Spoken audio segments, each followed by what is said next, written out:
Hello everyone, welcome to Thoughts from the Throne. I'm going to jump right into it. I got some things on my mind I want to get off my chest right now.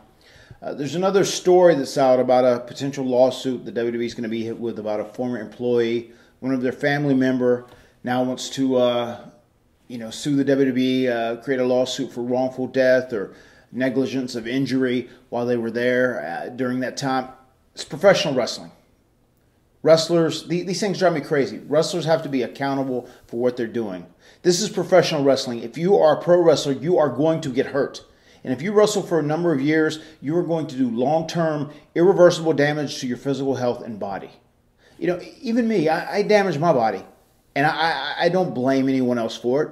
You know, I got to a point where I was towards the end of my career at WWE, where I was so hurt, I had to rely on medication to actually work and do things. And it was terrible decisions. But looking back in hindsight, I don't blame anyone else. It was a grueling, brutal schedule. But you know what? I made those choices. Everyone makes choices to be a professional wrestler. People make sacrifices on different levels. And the fact of the matter is this: if you're a professional wrestler, whatever money you make while you wrestle, you should save. You should always have a backup plan.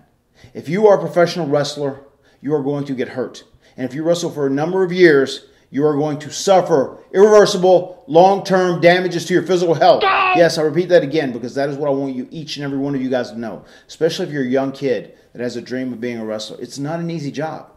I mean, people go, oh, it's entertainment. You know, sure, these guys work together. You know, it's choreographed. You know, it's not necessarily real fighting.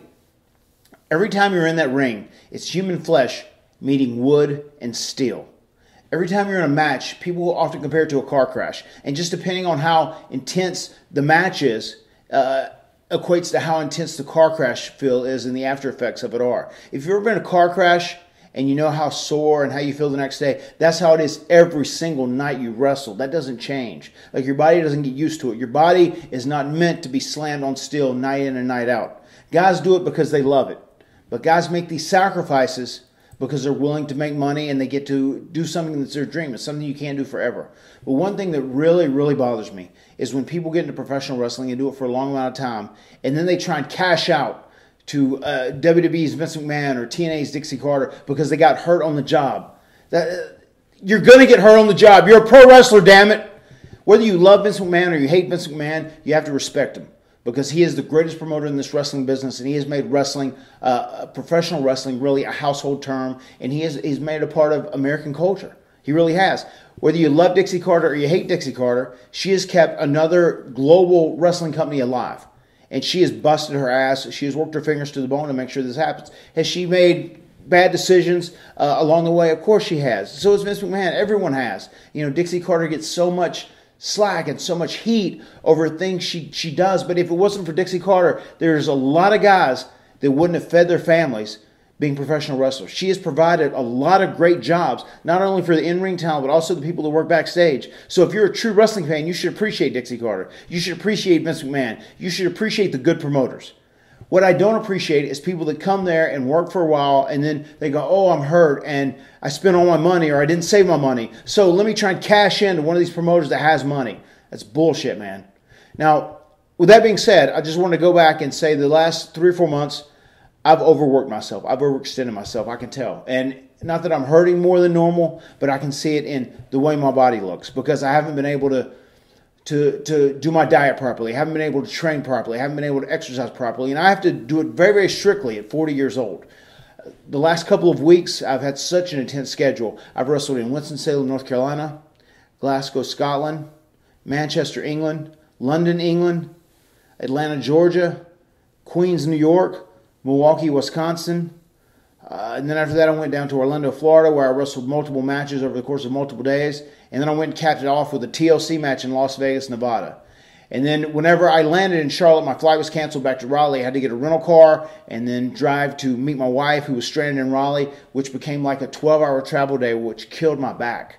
Now, with this being said, I've looked at my whole situation with TNA. I'm negotiating with them about working with them with a committed deal, being committed to them for 1 year, maybe 2 years. I don't know. I'm not positive.